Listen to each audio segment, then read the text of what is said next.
All right, what is going on, guys? Welcome back to the EleFaded podcast. This is episode 10. Episode 10 of the EleFaded podcast. Thank you for joining us. Today I have an amazing, awesome friend to join us as a guest. My homie goes by the name of Super Saiyan Mike on Instagram, and he's currently an influencer for not only fitness, but his niche is kind of centered around soccer right now. But he started this as a fitness journey. He wanted to record his journey and like how he's lost so much weight. Honestly, you have lost a lot of weight, bro. By the way. Thanks, bro. I appreciate it. But he wanted to start his niche on being an influencer in that realm, and now he's built his page pretty like it's. How long have you had the page for? Dude, honestly, I want to say I had it for like about a year, but until I really started taking it like serious and like I guess grinding out content, moving into more of my niche. Like 4 or 5 months, right? Like 4 or 5 months, yeah. Yeah, man. If you've grown it to almost 5,000 followers now. Yeah. So that's crazy. You get caught some traction, bro. Yeah, that's awesome, man. Yeah. So wanted to bring him on here, guys, to share his story. But right before we get into it, make sure you shout out our sponsors, Glugar. All right. Shout our out. Joints and our blunts are rolled with Glugar. No more spitting on your joints. No more spitting on your blunt somewhere to get them lubricated. My homie Super Saiyan Mike was looking at me roll a blunt in the car earlier. He said, "My boy, why'd you use your whole fucking tongue just to tongue the whole blunt down?" Dude, that was the thickest blunt I've seen in my life, bro. I said, "My boy, I'm sorry. I forgot to use Glugar." It reminded you of me, huh? Yeah. So I had to use Glugar to make sure I had to get my homie fucking grossed out. And of course, shout out to R&R Clothing. His amazing slogan that I love on one of our shirts: "Go outside." Hell yeah. Go outside, my boy. Go touch some grass. Touch my grass, homie, bro. Stop being a basement word. Yeah, like the homie Ponce said, go touch some grass, my boy. All right. Yeah. And shout out to the Stoner System Network for continuing to host us here. We love everybody who's been supporting us, and we want to continue to do this. Not just this show, but we want to continue to bring people on here and just have a good time. So thank you guys for supporting us. So back to the homie Super Saiyan Mike. Can you? Where did you originally grow up? Hey, firstly, man, damn, man, that intro was crazy, bro. I love it. My boy. You gassed me up, bro. You already know, my boy. I love you, bro. Damn, we go way back, bro. Like, right? To middle school and stuff like that. We known each other since middle school. Damn, bro. I feel like we've seen all of our phases, bro. From being gooners to playing video games, playing sports, reconnecting as young adults and until now, you know. But yeah, bro, we go back to Nimitz and stuff like that. Funny enough, like around that time, I didn't really play. Like my niche was just soccer. Yeah. But yeah, and now as a young adult, I'm kind of like coming back to that niche of soccer and stuff like that. Where did you grow up? Were you in Bell already by the time you were middle school? Or where did you originally? So middle school, when I met you, bro, I was just coming in from Bell. I come from Paramount, so I grew up in Paramount. Gotcha. I went through I want to say first grade all the way to like 7th in Paramount. Up until, and I would play soccer around that time. I was playing soccer. I was always a big kid, like a bigger kid and stuff like that. But yeah, after that, we were always moving. So we never really had a set place. Gotcha. And I guess that would, I guess that would be due to like circumstances of like financial stuff. So we're either getting kicked out or we couldn't afford it. Or I feel you. Just have to move and stuff like that. Sure. Yeah, that's and then so I ended up in Bell, which is when I went to Nimitz and I met you. And that's kind of like gotcha. From there we would play games. You would go over like the homie Ozzy's pad. Yep. Oh my god, dude. That's crazy times, bro. Crazy times. Some stuff we can't even talk about on here. That was some crazy shit. I know you remember that Newgrounds, bro. I remember Newgrounds. I remember there was a day that I didn't go to the house where there was 3 of you there. 3 of us there. We're not gonna talk about that. That sounds sus. yeah. But I didn't show up. I didn't show up that day, and that was crazy as fuck. I didn't expect that. You missed a good day, bro. You missed a good day. Oh man. But did you play soccer in middle school too? Like when you were at Nimitz? So I guess I would play a lot of like city leagues and stuff like that. I never played like in an academy. I wasn't semi-pro. I never played anything pro like that. So I played up until the point where I played from 8 years old up to the point I was 17. Okay. and then I just got too big. Gotcha. At least that's what I thought. I thought it was too big. I felt slow, sluggish, and then I completely left the sport. And the person that got me into it is my brother. Oh, okay. Yeah, so I would always go with his friends, play, and what got me into goalkeeping was just the passion of stopping.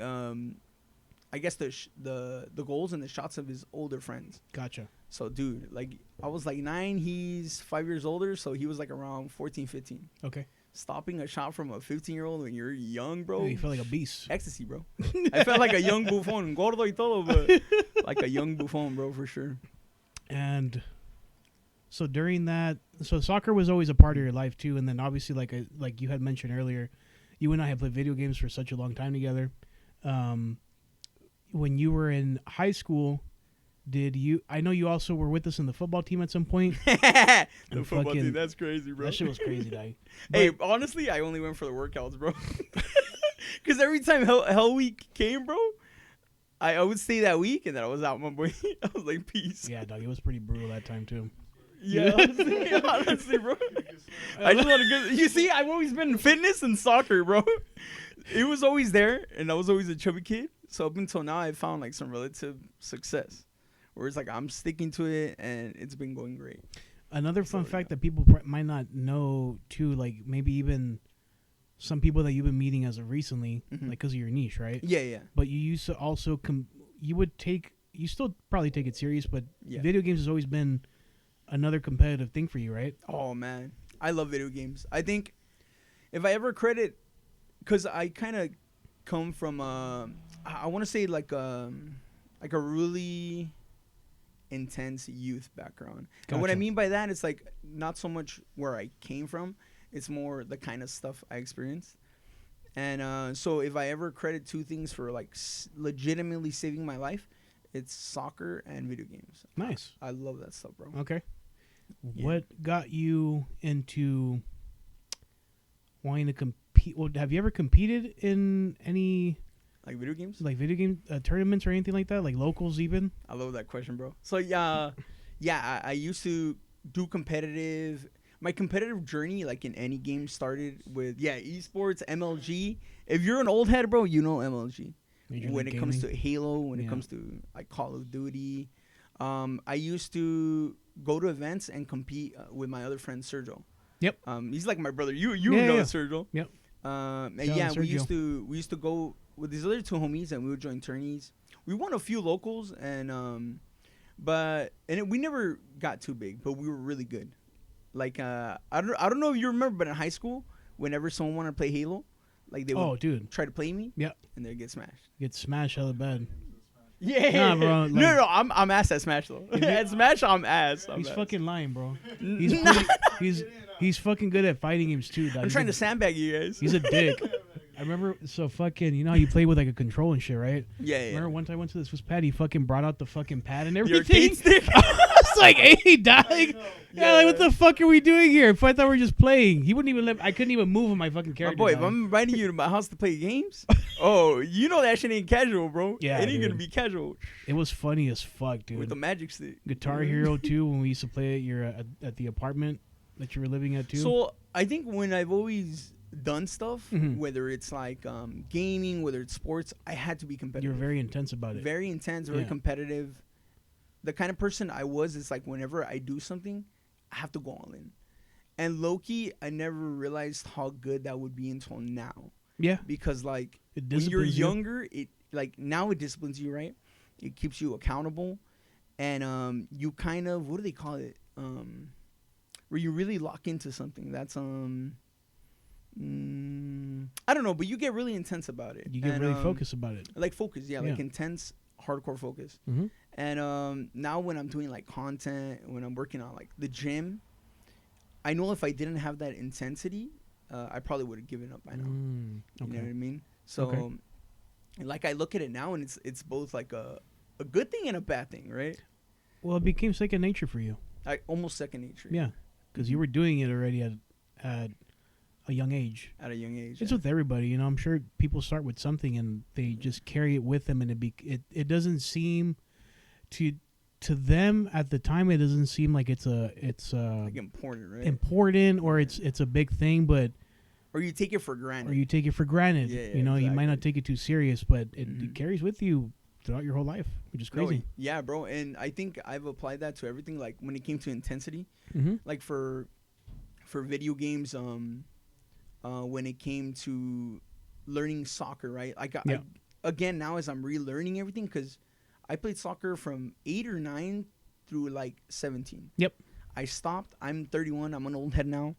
But as I was kind of finding my path and my journey back to the sport, I have to relearn things that didn't exist during the time that I left it. Okay. So like techniques, what keepers have to do, how they have to operate on the field. A lot of that stuff I didn't learn.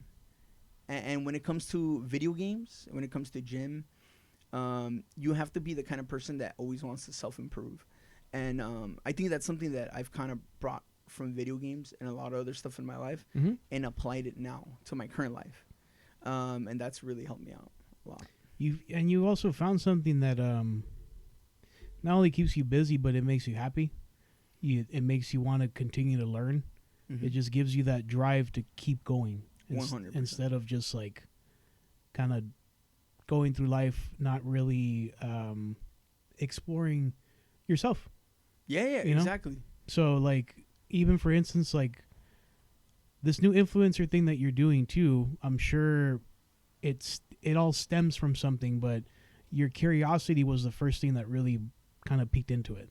It's not because you were around certain things. It was more of like you were just always a curious person. Bro. Yeah, exactly. I love the way you put that because I think throughout my the course of my life is like I've always been the kind of person if I didn't know something, Mm-hmm.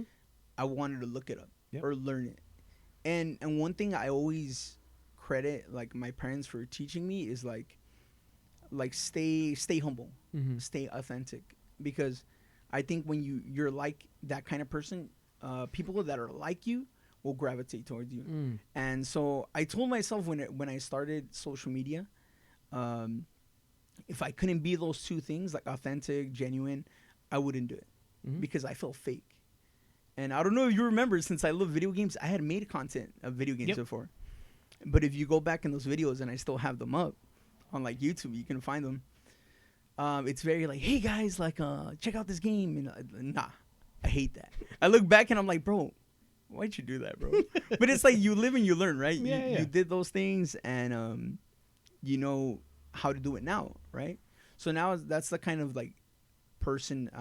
I don't even want to say portray because I'm not. I don't feel like I'm portraying anyone that's but you. myself. That's you outside of everything too. Yeah. You know, like it's you learn to just be your authentic self. Exactly. You're not really trying to get people's attention. You're Yeah. just trying to show, you know, You're- what you do in your everyday life, or that's just something that you enjoy doing. So it becomes second nature for you at that point. Yeah, and your You- journey because like Yeah. when people come up to me and they're like, dude, you're the same in person as you are in your videos. You're right. Dude, I crack up because I'm like, yeah, bro, it's like that's what I want to do. I'm glad that you pick up on that.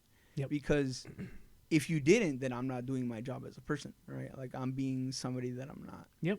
So that's, I guess, what I strive to show and to be, because I want people to know that regardless of where you came, your circumstances, you can always better it, you know, or like self-improve and get better one day at a time. One day at a time, you know. It's perfect, bro. Yeah. And I'm happy that you carry that with you because I think it's important. I think it's nice to share your genuine self, and you get to meet great people after you. 100%. And the intensity on gooning, when did that come into play? The intensity of gooning, damn, bro. You mean gooning as in like gooning? You're a goon, my boy. I don't even know how to explain to people. You're Okay, just- so I've seen the episode with Leo when he's talking about how he's met some malvados, bro. you're the sucio. I was probably one of those too, bro. I was a maniac, You're bro. one of the maniacs. Bro. I've always, Oh I my don't know. God, Miguel, why, You know bro? why? I credit it to having older siblings, bro. Because when you're younger, bro, Oh my brother God. is 5 years older than me. My sister's 9 years older than me. And since I grew up with, I come from Mexican background, right? They're always working, bro. So Okay. they never really had time to be there. So I credit my parents, my true parents, to being obviously Your my siblings, parents, yeah. but my siblings, bro. You were with them all the time. Yeah, and getting Well, exposed you're to the all baby this too, stuff. right? The baby, yeah. Yeah, Baby I of fucking 3. remember that. That's crazy. Yeah. So I'm just thinking about that now. Getting exposed to all the stuff that my brother, and you met my brother, bro. I met your brother. I met Sergio. Was always The there stuff too, that he and says, my God, fool. that Love was Chris, crazy though. with it. It was funny as fuck. Yeah. Well, your sister was funny as fuck too. Like you guys are all have that like same Like personality same and like personality, bond, bro. humor. That's what I love, and that's one thing that's been very humbling is like seeing them now as they get older, and that they're how much they changed from when they were younger. Like first they were like gooners, Yeah. and stuff, and now they're all They're so all mature, gooners. bro. They're mature, and I'm like, damn, bro, I'm still kind of a gooner. And I'm like, hold up. You know who the top maniacs is? The What's ultimate goon. Your mom is funny, dog. Oh, People don't even, dude. People don't even know the fucking. I love that video that you have up on Instagram. wait, which one? There's a video of I think you had dropped like maybe 50 or 60 pounds already.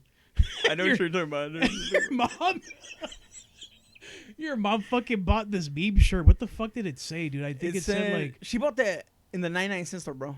99-cent store. You know where they be selling the $2 clothes, $2 shirts, bro. She came to the house and she's like, "Mijo, mira, te traje una camisa. I brought your shirt. She's so Porque sweet, ya though, dog. ya She's like, "Mira, perdiste mijo, peso." lo que te traje, mijo. You know what that shit said, bro? It said, My you shouldn't weight- worry about my weight. My weight should be none of your concern. None of your concern unless I'm sitting on your face. My weight should be none of your concern unless I'm sitting on your face. To this day, I haven't put it on, bro. But mom, I promise you, I'll put it on, man. She said, "Mira, mijo, porque ya no estás gordo." Ya no I estás was gordo. like, dude. I was like, gracias, ma, pero esa sí no me la pongo.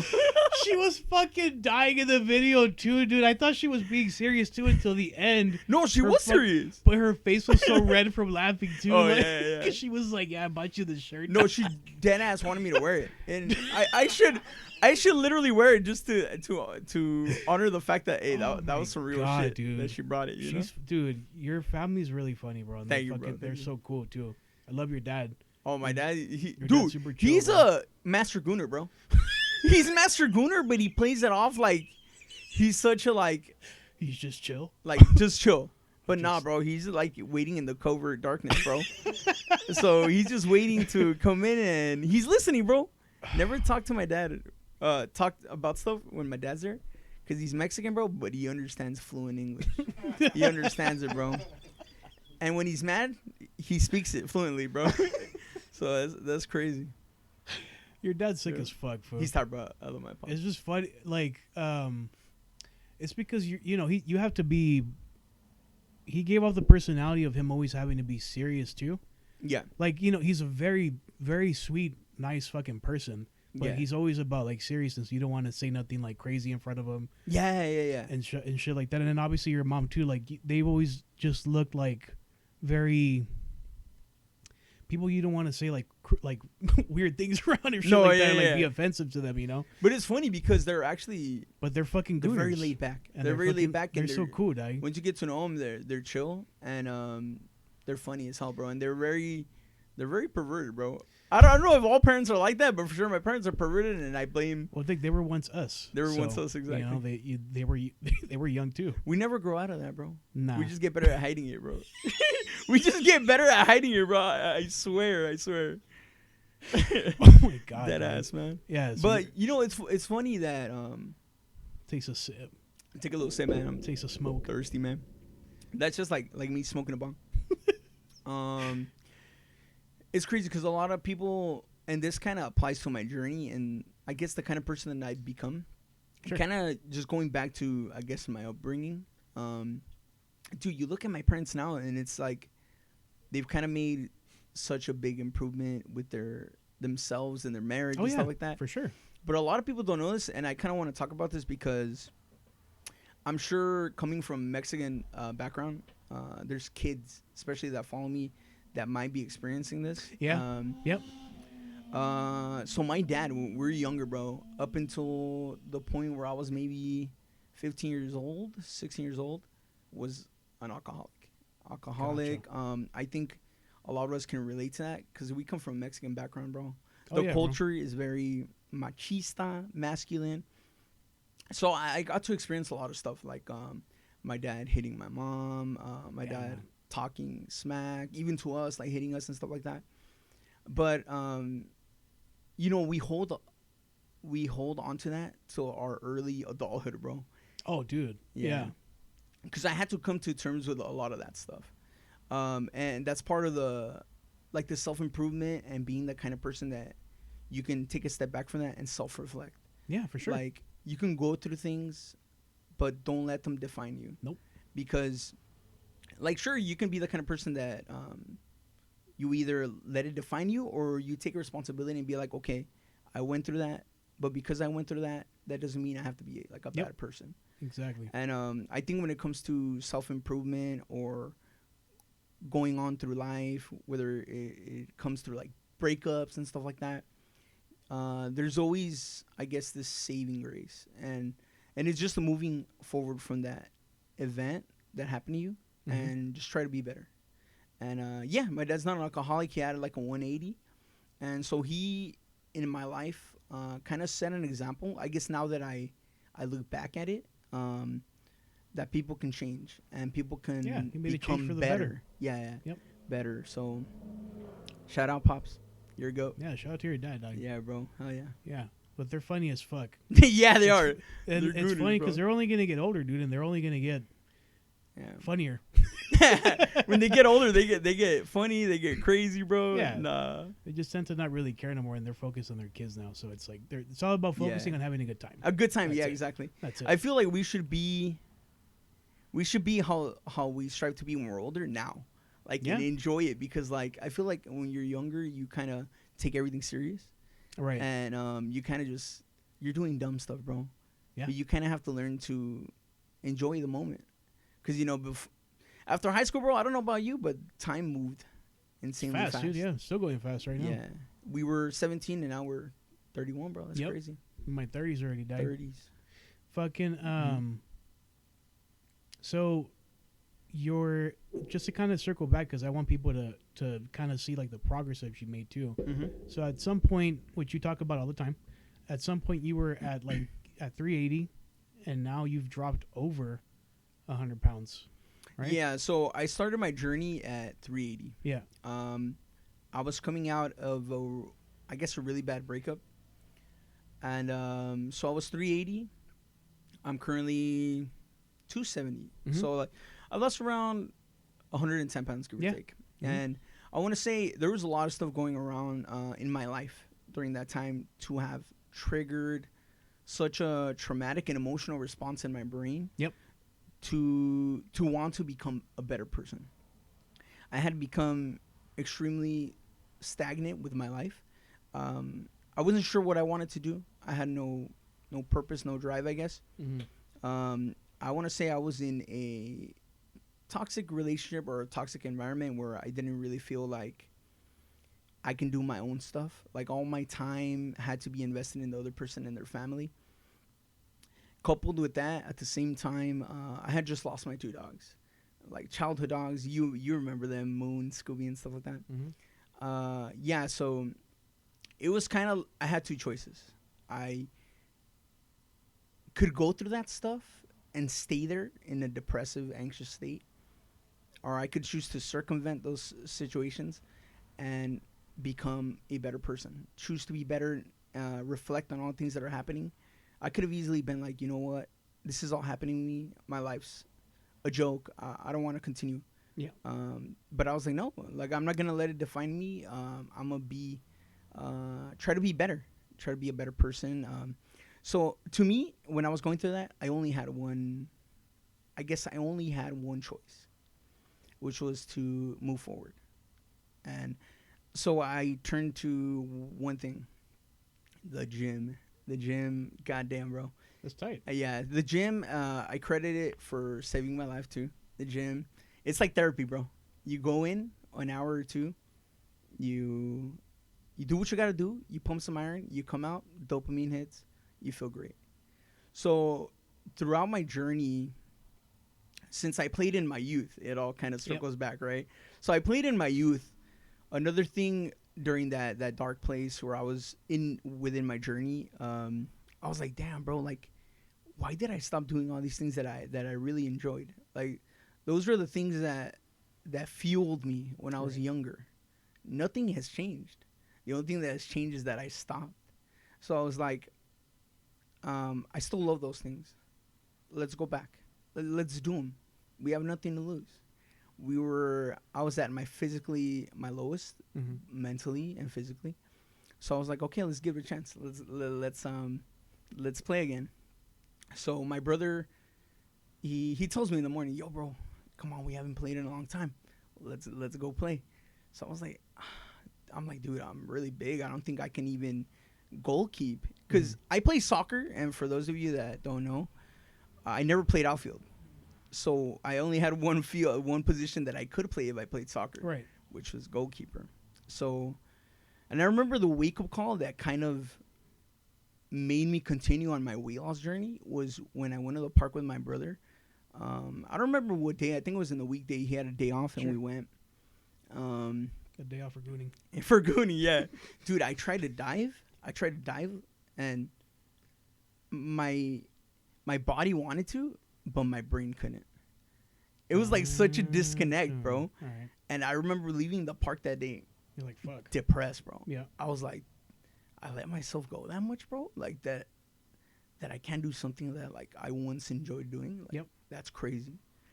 So then after that, I use that as motivation to continue my weight loss journey, bro. Good. And it's just, as you're going through your weight loss journey, you're going through the gym, there's motivation fades, bro. It comes and goes.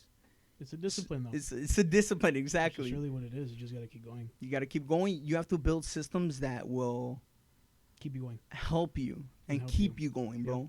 And that's where people message me and they're like, hey, bro, what keeps you going? And I was like, bro, like, you think I want to do this? Like, I don't want to do this. No, dead ass. I was like, you think I want to do this? I don't want to do kick this. Back. I have to do this. Yeah. Because it was just, I had lived at the bottom, and I knew that I didn't want to be there anymore. And so you have to have such a strong reason for wanting to do the things that you want to do, that on days that you want to lag it, you're going to think back to that feeling, bro, and there's no way you're going to lag. There's just no way, because you're going to think about that moment, and you're going to be like, fuck that. There's no way. There's no way. Yeah. So, like, when people tell me, like, dude, how do you lag it? Or how do you not lag it? I just think about that moment in time where I was in my lowest, bro. I'll never get there again. Yeah. I'm really happy for you, bro. Thanks, bro. I'm really happy because you've come a long way, dude. I mean, within a year, to not only lose that much weight, but to get back to what you like to do. Dude, like, it's tough, dog. Like, I can't imagine to take I've taken breaks before too, don't get me wrong. Yeah.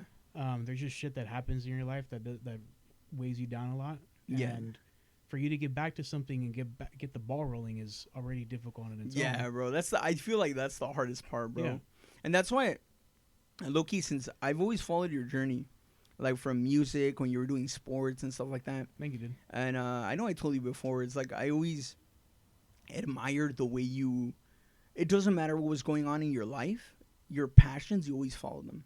And regardless of what people thought, if people were talking smack or if people weren't being supportive. I didn't give a fuck. Because, dude, I went to that show where, remember you were playing the show, and if people showed up and you had people behind you, hell yeah, you would have flew where? To New York? I would have, I would have went to New York. Dude, like and even the judge, because I was sitting right behind the table from the judge, they were saying, man, like, we want to give it to him, but because all these people came. Oh yeah, for sure. Yeah, you remember? Yeah, I understood the whole thing. Like. Yeah, but you had been to that show too. Yeah, exactly, yeah, bro. Yeah, it's okay though. Yeah, it was all right. I mean, I didn't bring you guys. Were the only ones that were there. I remember. And I mean, I totally get it. Shout out, R.I.P. Young Baka died, but that was fuck. Sorry, R.I.P. Got a little emotion right there. But yeah, I remember they were talking to me that night trying to figure out a way to. They were like, dude, just take a flight. I'm like, dude, like, I'll do my best. You're like, we'll see what happens. This shit is happening tomorrow. I ain't got the change for that right now, my boy. But they were super supportive about that shit too. But yeah, dude, thank you for going, bro. And no, of course, bro. And I've always loved that. I mean, I think you're a fantastic singer, bro. You got talent for days. So yeah, I always love that about you. That regardless of what people think, you always push through. Yeah. And people don't realize that, bro. Especially that this is for my like younger audience.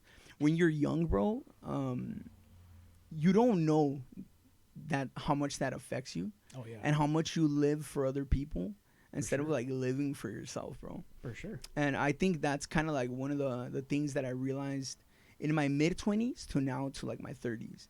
It's like there's like this switch, bro, that turns off or turns on that you're just like, I don't give a fuck what people think anymore, bro. Like I really do not. Like you can say anything and it bounces off. Yep. Especially when you have the evidence that you're doing a great job and that you have a support system. Sure. Dude, that shit bounces off. Like all that criticism, like, nah, get off me type shit.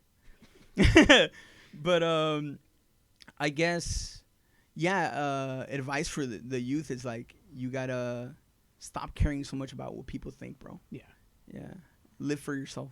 You just gotta have fun, dog. That's it at the end of the day. Who gives a fuck, honestly? Yeah. I admire like whether they may not know it or not. I admire my family a lot because they're also the same way. They're very unapologetic because they know who they are and they continue to want to make themselves happy. Granted, it kind of gets a little crazy sometimes, but I think that's just what happens when you are so unapologetic about like, what you want to do for yourself. You're kind of like, you don't have a filter, but you don't care. Yeah, you don't care, you know, but I take the good of it, of not caring, but I also, like, I make fun of it. Like, I make fun of myself, too, to just realize that it's like, this is what you're really worried about? Like, who gives a fuck? Who cares, bro? Who cares, bro? Like, just continue going forward. And there's this cool ass, like, I think it's become more popularized now, this saying, bro, and I think it's, like, my mantra to life, like, these days, which is, like, it's memento mori, which means remember that everyone dies. Yeah, we're all going to die someday. And I think that kind of, like, coming to terms with that and thinking about death and that knowing that we're just on some rock and eventually we're going to die kind of makes you live in the moment. Yep. You know what I mean? Appreciate everything. Say fuck it. Say fuck it and take a step back and be like, you know what? Cool. I got all this shit going on, but let me enjoy it because one day we're not going to have it. Yeah. You know what I mean? And you know what the secret is? Gooning. Gooning? I was like, gooning? The secret is gooning. That's all I've done. Hey. Ever since you saw me not caring for you, I was just gooning. That dopamine hit is real. It's horrible. He said it's horrible? Nah, hell no. Where can people... he said hell no. Where can people find you at, bro, as far as like Instagram or like TikTok? Because your content is very entertaining still because you understand how to put yourself out there a lot too. Because like I wouldn't think about things of like catching people's attention with like even captions is such a small thing that can catch somebody's attention and make a difference. You actually like show. I like your niche because you like in the way that you record your content. Yeah, it's because you do it live. You have you have a GoPro on your chest just kicking it. I either do the glasses POV or I have the GoPro like while on you're the doing that content. Obviously, you don't just have it on throughout the whole day and like like RoboCop. You're just chilling like that. Dude. Like, oh shit, where am I going? Like no, it's cool that you get to have that, bro. So where can people find you at on Instagram? So I do a lot of weight loss content and I do soccer content. If you want to find me on Instagram in particular, I post on Reels, which is Super Saiyan Mike goalkeeper, so GK at the end. Okay. And yeah, bro, you'll see me there memeing it up on Sunday League. You'll see me there posting about gym content, what I eat in a day. Because I think one of the hardest things is starting on the weight loss journey. And a lot of people don't talk about that, bro. You'll see all those influencers, they got like 10 packs, and they don't talk about how they got there. Or they're on gear, they're on steroids. And I think I'm more soccer content now, but I started as a weight loss and gym. but I want to start incorporating more of my story and just showing what I eat, because a lot of people they don't show that, bro. Especially being 380. That's where it starts. Coming down. It starts in your body first. Hell yeah, bro. Once you start working on your body, your mental follows. Yeah. Everything feels like it starts aligning, bro. Yeah, I feel like that's how I would fuck up all the time. I go back to the gym and just go hardcore and not realize what I'm doing at home. Yeah, exactly, dude. So it fucks you up really abs, bad. they say abs are made in the kitchen. I don't got abs yet, but I'm gonna have to go with that quote, bro. All I'm saying is diet works. Diet works, bro. Diet works, bro. I got you, If you see me with a 10-pack like Power Rangers, bro, you know I went to that same Dr. Drake went to, bro. He's dead, bro. He's dead. I'm fucking dead, dog. That's fucked. The same one that fucking Oscar De La Hoya got too. Did he really? Kelly, that's a thing, dude. He went to go get his abs. Yeah, him, Drake, a few other people, fucking had that surgery shit. I don't know if it's totally confirmed, but Oscar De La Hoya actually like openly talked. He said it. He said it. Yeah, I'm gonna need that name. He said he gets it etched into his skin. Like your abs are technically already there. They're forming it by getting rid of like the fat around it. The fat around it. Yep. I'm gonna need that doctor's name though, bro. But that shit looks fucking hella. It looks like you're a fucking GI Joe. It looks fake. Yeah. It looks like a Ken doll, bro. But bro, thank you so much for coming through to the podcast. Thank you for having me, bro. Thank you for sharing your journey, your story. I think it's super important, to have like these things to look back on too. But on top of that, I think it's just fun to come and talk about this with you, bro, and like really get to catch up and hear about your journey too. Yeah, bro. I hadn't seen you in so long. It's fantastic. Love seeing you. Love seeing all the stuff you got going, bro. Seriously, we got to do it again sometime. And I just want to give a shout out to the podcast host and the network. Amazing. I love the setup you guys got, and I hope you guys, keep doing big things, man. Seriously. Oh yeah, bro.